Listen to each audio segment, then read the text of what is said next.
Hello students, welcome back to your session on Computer Networks Lab, and in today's session we will be discussing about your experiment number 10. Let us start with the problem statement of experiment number 10. So the problem statement goes like this. Write a program on datagram socket for client server to display the message on the client side typed at the server side. So previously when we discussed about your experiment number 9, we discussed the client server relation using a service. That is, a client was asking for a specific service, that is to open a file and to extract the content, and the server was serving the request made by the client.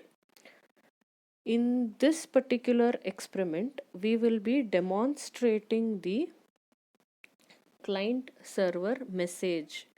It is only a message passing, is a message sent by the client will be received by the server, and a message sent by the server shall be received by the client.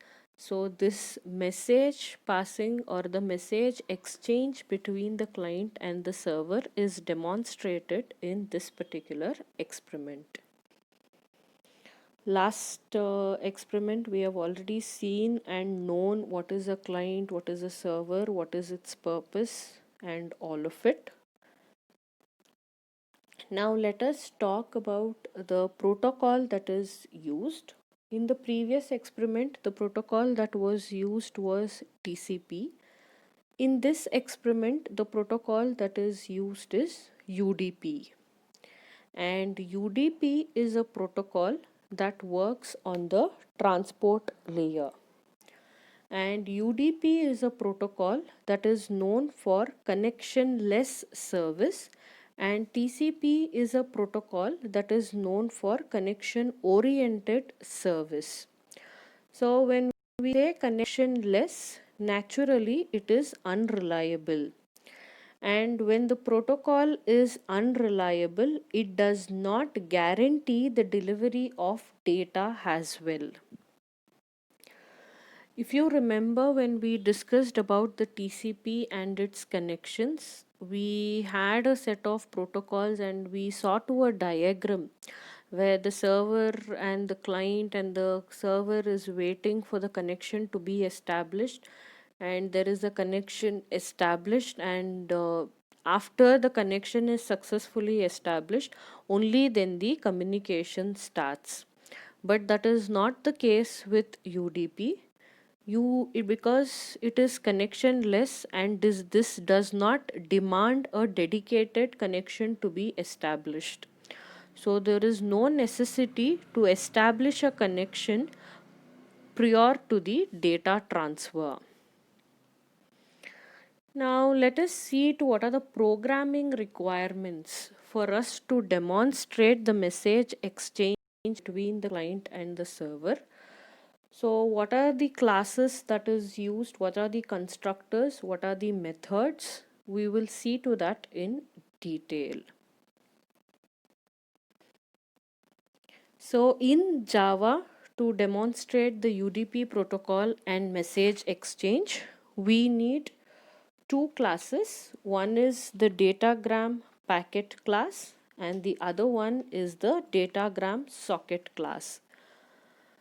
The datagram packet is a data container that holds the data, whereas the datagram socket class is used to transfer or send and receive the datagram packet. So here the packet class is used to bind or encapsulate your data into a packet, and the socket class is known for the transmission of the message. Now let us see how and what are the constructors and methods in the socket class. The first one we have is the Java datagram socket class. So this represents a connectionless socket for sending and receiving of the message. We have already seen to the nature of the protocol.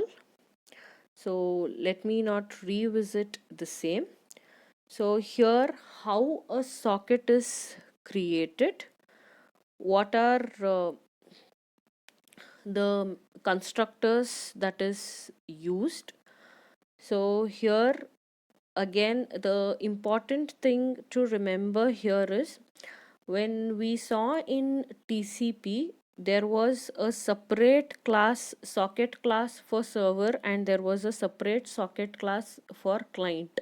We had the socket and server socket. There were two classes that was used. Here there is a single class that is used, datagram socket, which is used and is created for the transmission, that is sending and receiving.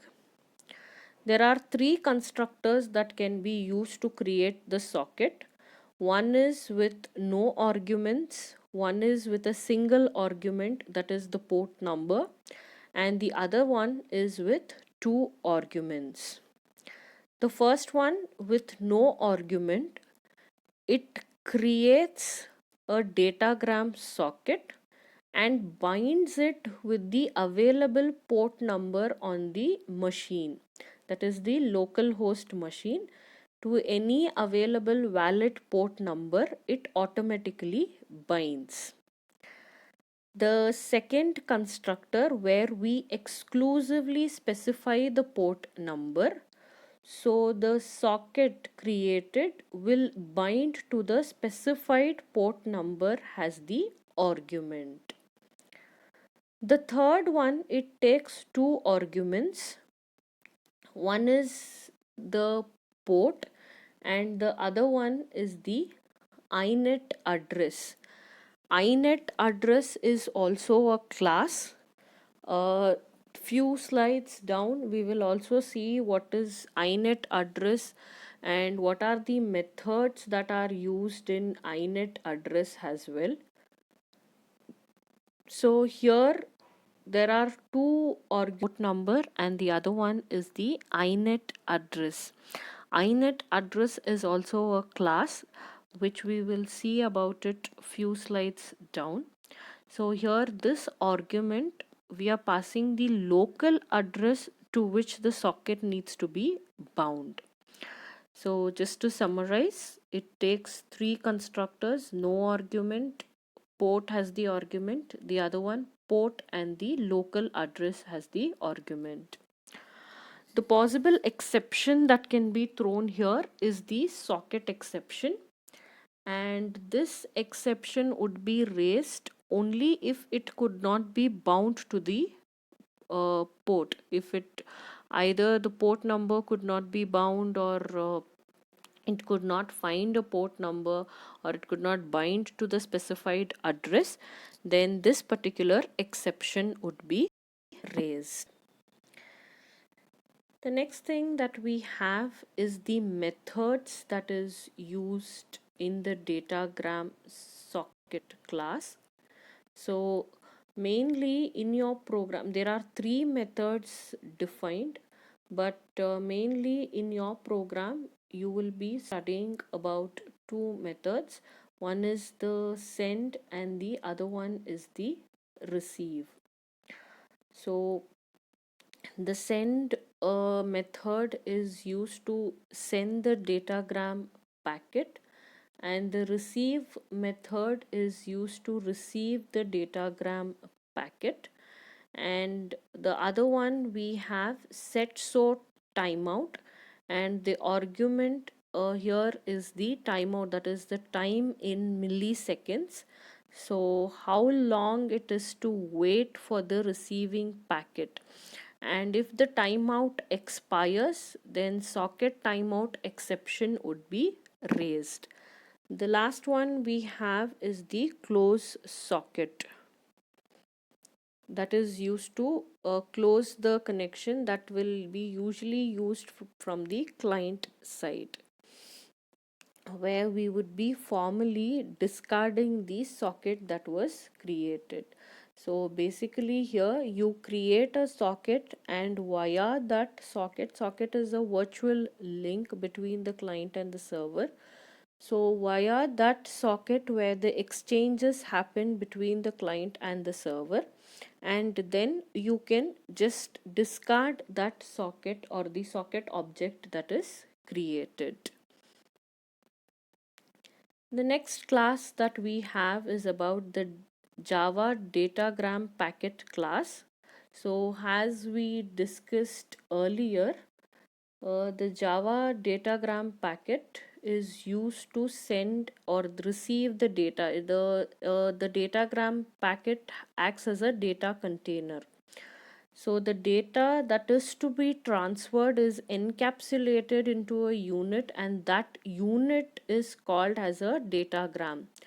And if not Java in general also, datagram is a independent self-contained message that is sent over a network, and by the nature of the protocol used, it does not guarantee that the delivery or the time or the content.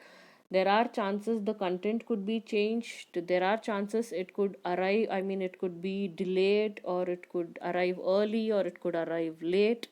So this is the nature of the protocol, and eventually the data that is carried by the protocol, and that is what is called as a datagram.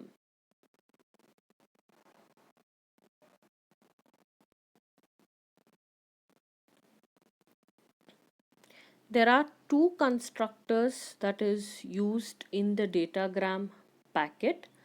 One constructor is used to send the data, and the other constructor is used to receive the data. What are those constructors? Let us see. You have the constructor datagram packet with the buffer and the length. Here, the byte buffer is actually the packet data, and the length is the size of that packet. Now, for me to receive the data, I only need to know the data and its size. So, the constructor to receive the data is the first one, which takes two arguments, that is buff, that is the packet data, and the packet length. And this buff is an array of bytes, and you should be having this created. And the other one, now for me to send the data, I need to know the data, its length, the host address to which I am sending, and also the port number. So the datagram packet with four arguments is used to send the datagram packet. So to send a datagram packet, it uses four arguments. To send, I need to know the data, its length, the host address, and the port number. So this is about the two classes that is used, that is the socket class and the datagram datagram socket class and datagram packet class. The next thing that we have is about the inet address class. Inet address class is usually used to retrieve the host address when the host name is given. It is a class which specifies a set of methods to resolve the address. Let us see a set of methods that is defined.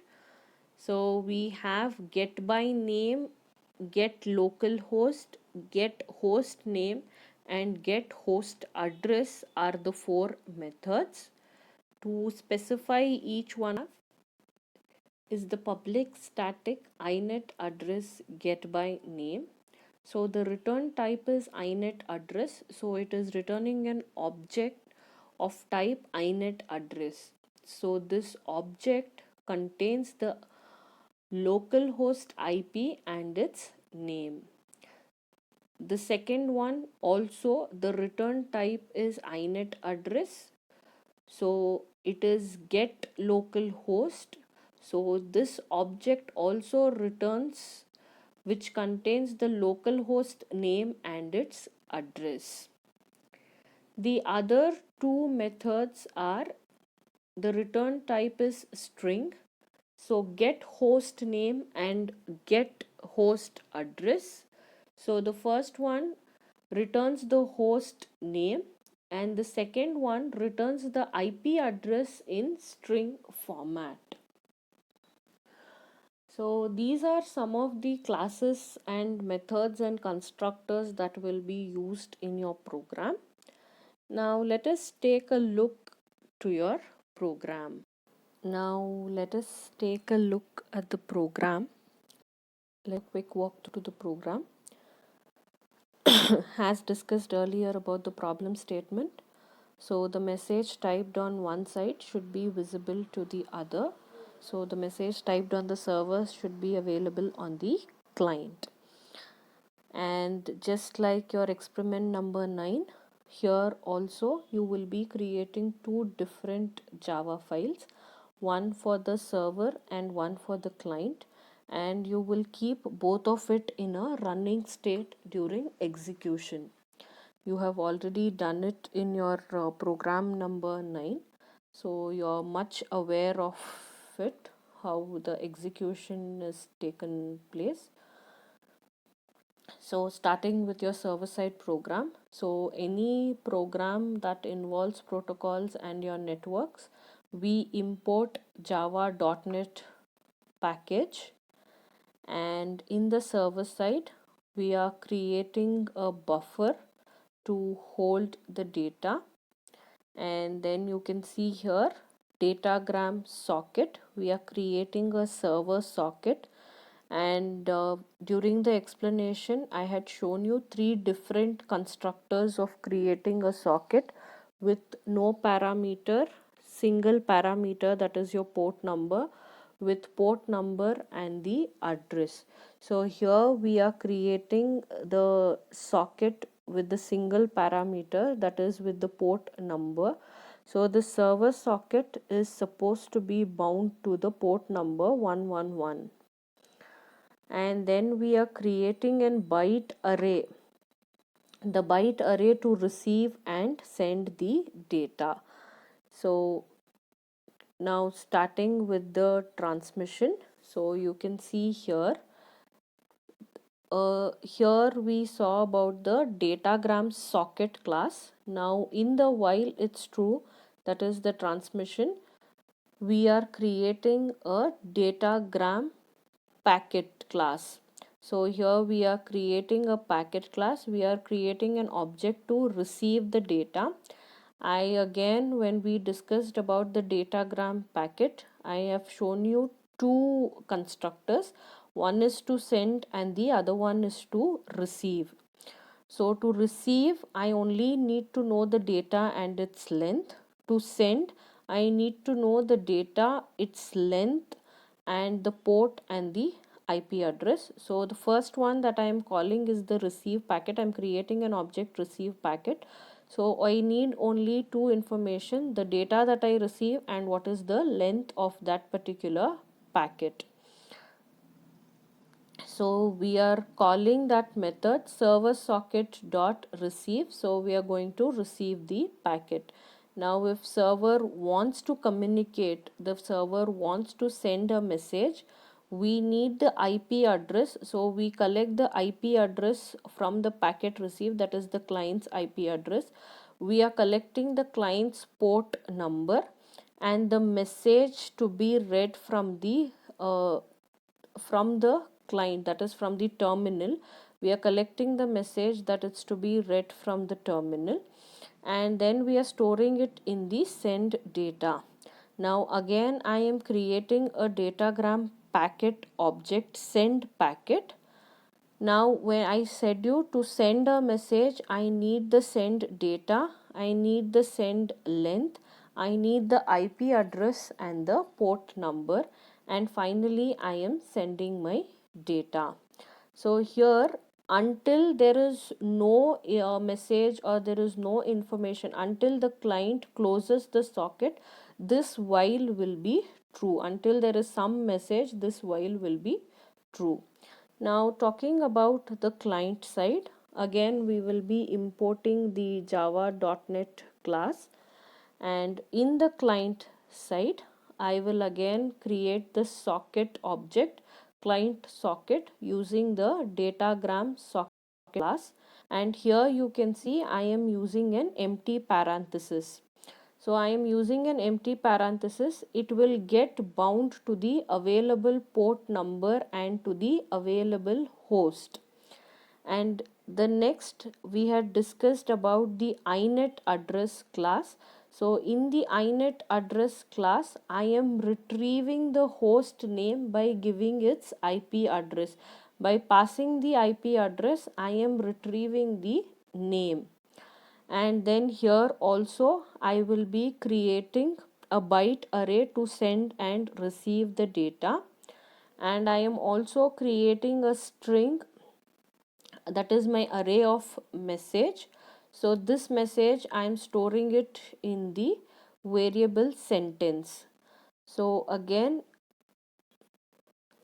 in send data, I need to know, I need to have the buffer, that is the how many bytes it takes. So I am retrieving the number of bytes that send the sentence takes, and I'm storing it in the send data. Now again I am creating a send packet object using the datagram packet class. So as I told you earlier, we need the send data, the length, the IP address and the port number. The port number is used 1111 both at the client and the server. And then from the client side, now I am sending the message using the client socket and the send method in the client socket. If you remember, the datagram socket class, we discussed about a set of constructors and the method. So this method takes a single argument, and that argument is the datagram packet. So the datagram packet is created in the previous line, that is the send packet, and that is sent over here in the send method. And the same thing to receive packet, just we saw like earlier, we need only the data and the length. So again we are receiving that from the receive packet. If there is something that is typed on the server, that will be received to the client. And this communication, as I told, it goes on, and finally we close the socket from the client side. So we will be discarding the client socket that was created. So as I told you at the start, you need to create two files, one for the client and one for the server, and keep both of it running in two different terminals in case of Linux. If you are using an Eclipse or any other IDE, then you should be having it on two different tabs.